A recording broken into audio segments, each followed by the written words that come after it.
All right. Welcome to Coffee with Marcus and Mark.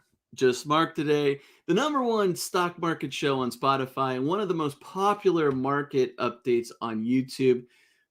In this show, we'll talk about what's happening in the markets and how we're trading them. Today is Wednesday, June 14th. The S&P is on a 4-day win streak. Inflation at 4%. Is it good enough for now? PPI data is out. Will this affect the FOMC? Today is Fed Day. Will we get a pause that the markets are expecting? And UNH gets hammered, bringing down the Dow. Plus, I'll review my plans Fed's decision today. As you can see, there's a lot to talk about, so let's go ahead and get started. If this is your first time here, my name is Mark Hodge. I'm head coach at Rockwell Trading, and I'm typically joined by Rockwell Trading's founder, Marcus Heitkotter. But as mentioned yesterday, he is on the road again. So even though I'm running the show solo, I promise that you're in good hands. You could say we have a ton of trading experience at Rockwell Trading. We know our stuff. We're not afraid to tell it like it is. And if you're looking for some honest insight into the world of trading, then you've definitely come to the right place. Now, before we dive in and I show you our trades and how we're tackling these crazy markets, let's take a look at what's moving the markets today. Let me go ahead and share my screen here. We're going to take a look at the S&P 500 and look at this. 4 consecutive days higher for the S&P. Fear has left the building. Just a real impressive rally since the last week of May. Today, up another 0.25%, although it does look like traders are pausing a little bit, waiting for the Fed. We could go to a 5-minute chart, and we see here that there was a rally out of the gate here, first 30 minutes of the day, and things have just kind of gotten choppy and moving sideways at this point in time as we await the Fed. Now, the Dow is actually negative for the day, and although the Dow has participated in this rally going back to the last week of May, today down a little bit, and a lot of this has to do with UNH, which we'll take a look at. Now, the NASDAQ up 0.25% as well, also on a nice 4-day win streak here. We could look at a 5-minute chart. Similar story to the S&P, although pulling back a little bit from those highs rather than going sideways and getting a little choppy as we await this afternoon's decision by the Fed. Now we can take a look at some other markets here. We see that crude oil bouncing back after that slide that we had on Monday, up a little bit today.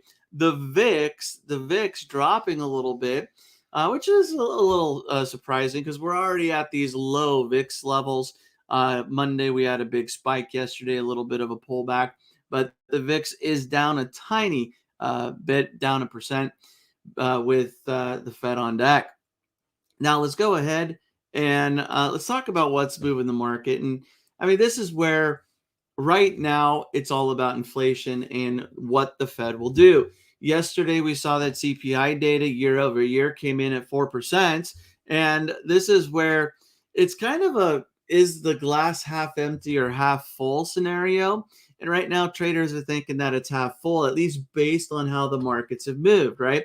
Because 4% is great year over year based on where we were.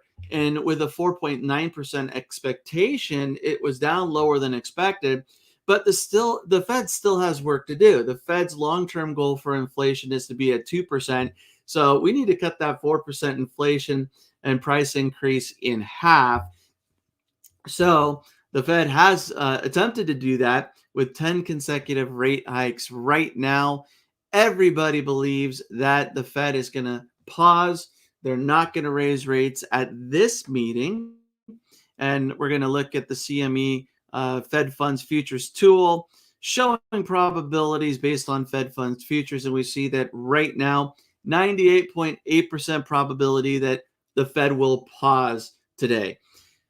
So not really anybody in the half a point camp, barely anybody in the quarter point camp. The market right now is prices in. So how is the market going to move? And this is really up in the air, right? Because we had a pretty decent run up into today's statement. A lot of people believing, okay, the Fed's going to pause. Maybe this is good.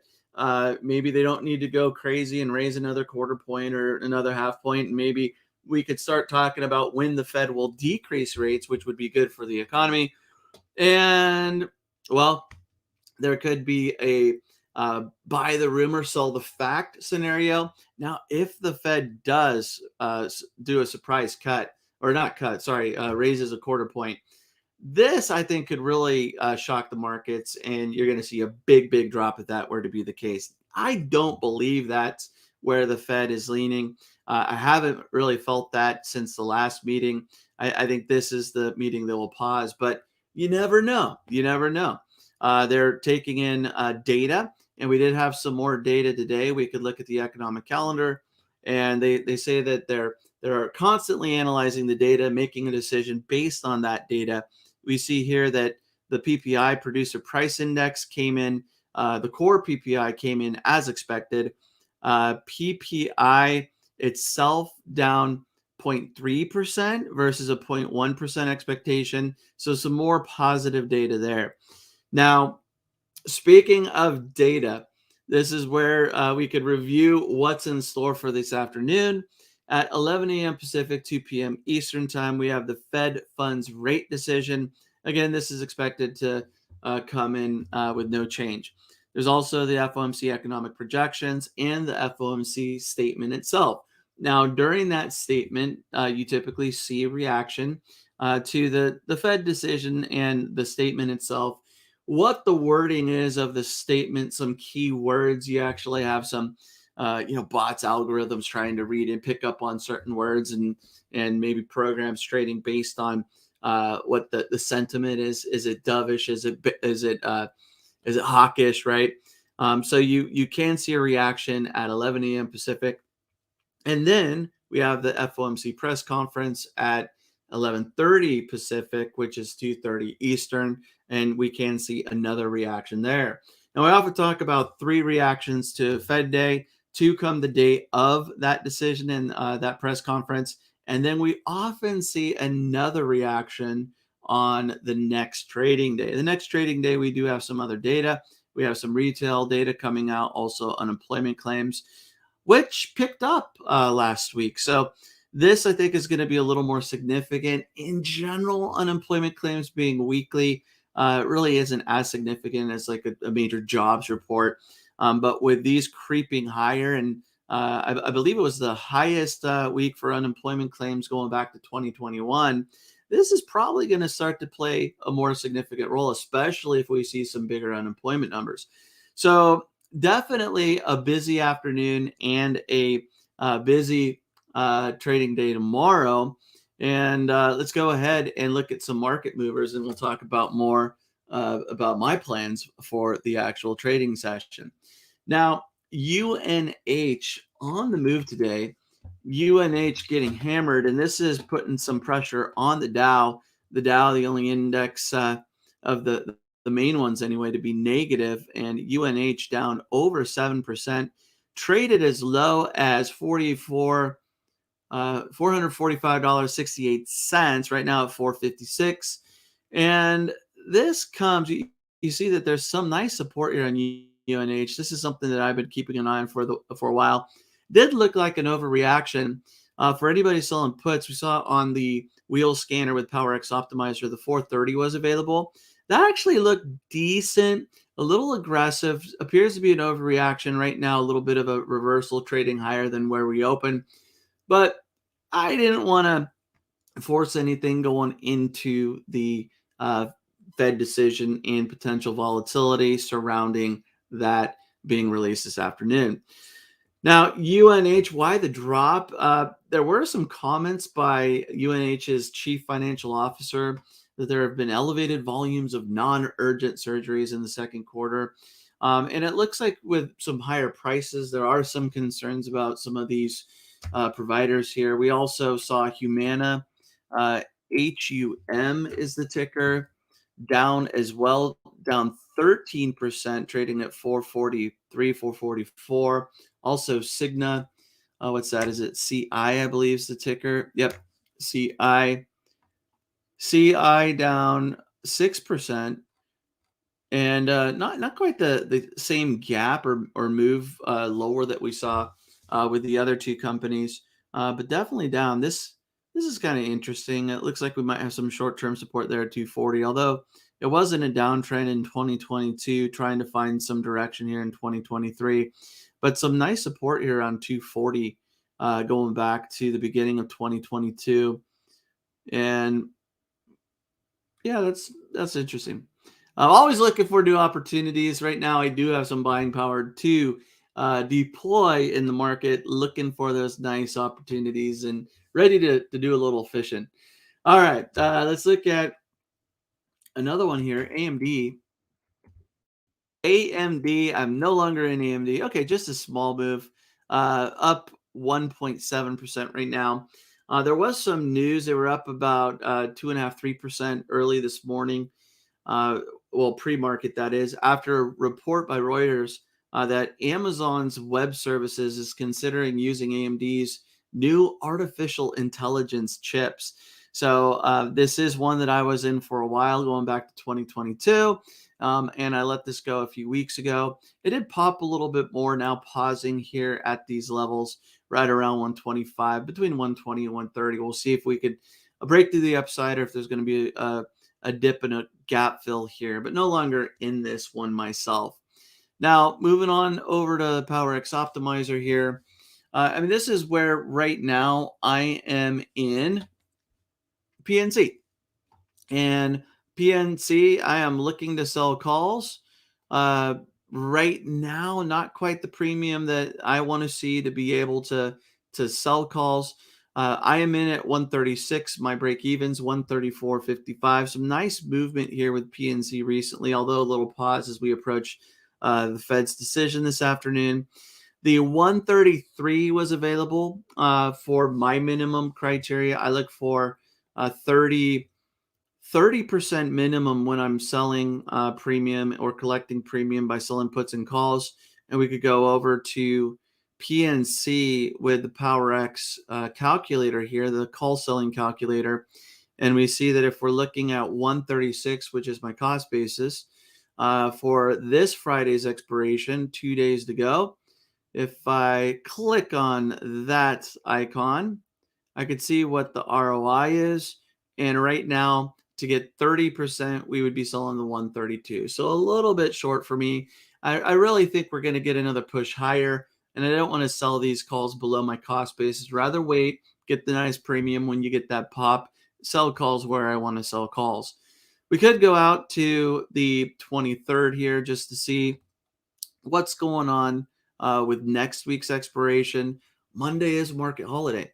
So you get an extra day there on that weekend.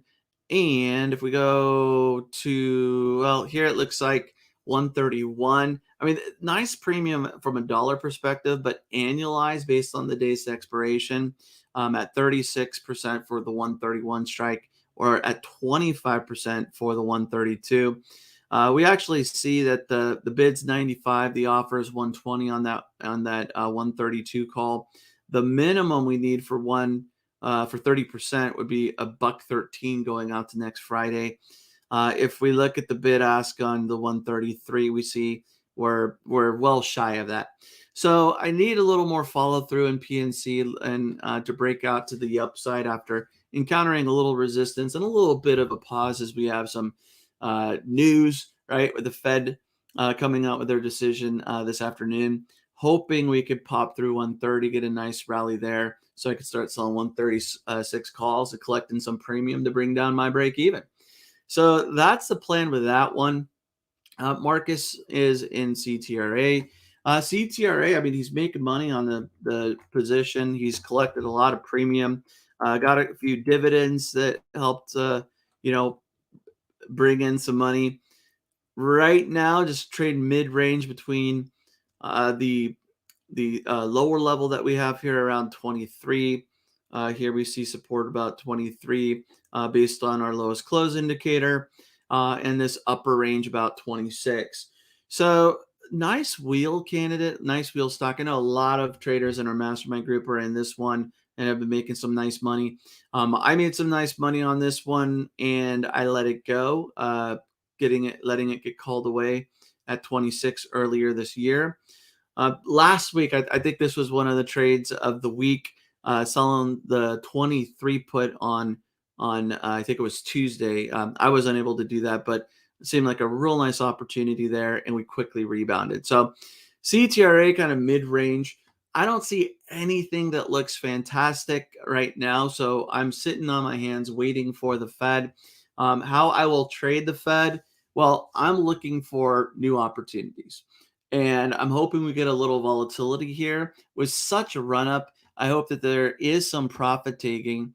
I don't think we're going to get this huge reversal where the Fed just kills this rally and we, drop 20% and we're back in a bear market. I think that's a little ridiculous, but I could see a drop maybe back down to 4,300 and a pullback if there is wording that is hawkish, right? Where the Fed is really saying, hey, we're not done raising rates yet. 4% is great, but it's not enough. If they come out with that stance and that type of wording, I think it could scare traders a little bit, but then also just taking some profits, right?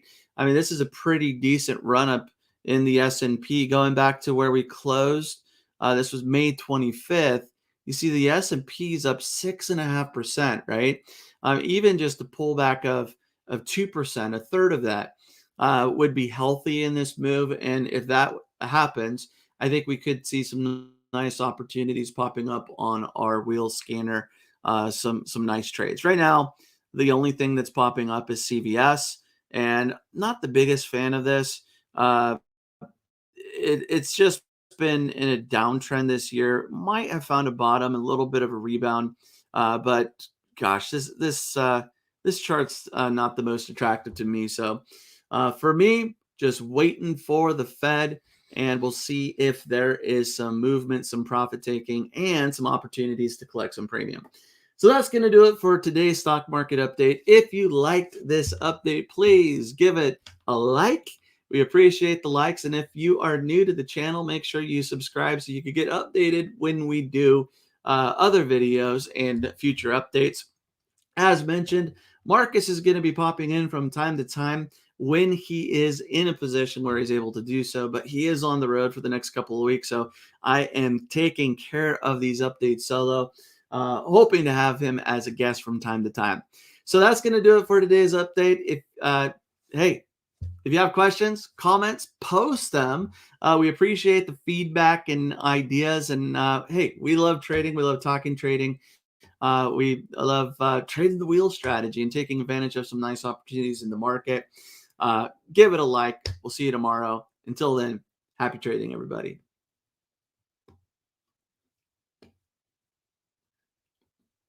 Now, if only my mouse will cooperate. Ending the broadcast.